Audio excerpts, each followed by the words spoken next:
היו כאן פעם שקמים, חולות מסביב וגם נוף.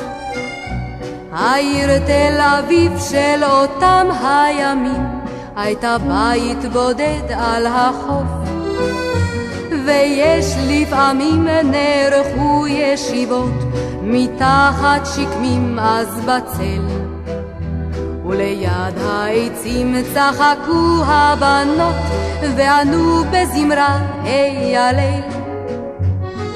כן זהו, כן זהו, זה גן השקמים.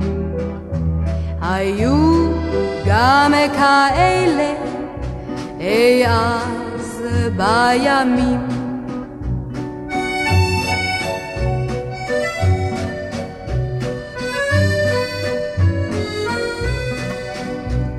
גידלה תל אביב מסביבה פרברים, הכל בתוכנן ונבדק.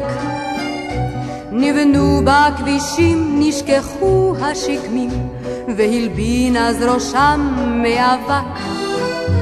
הכל כאן נבנה בקצבו של הדור, חנויות ובתי שחקים.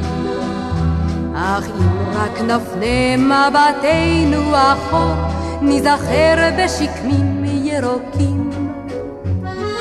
כן זהו, כן זהו, זה גן השקמים. היו גם כאלה אי אז בימים.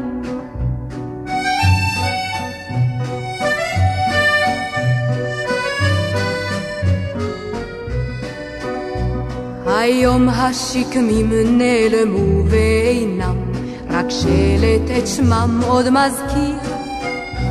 כמה ציפורים וספסל מיותם ניצב בליבה של העיר, ומושך הוא אליו כשהערב יורד ונושרים מן העץ העלים.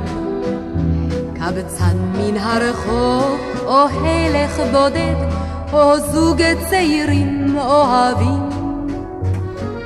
כן זהו, כן זהו, זה גן השקמים.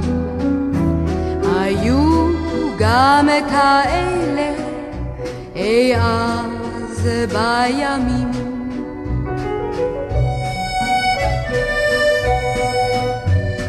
זה גן השקמים.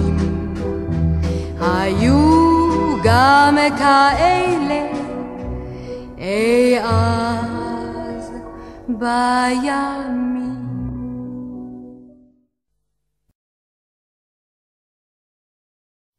פרחה במרצדס משנה את המקום שלה, בסדר החדש רואים את החיים, משקפיים על חצי פנים. אוי מושבי האור בחום הזה של תל אביב. פרחה במרצדס רק שלא יתחילו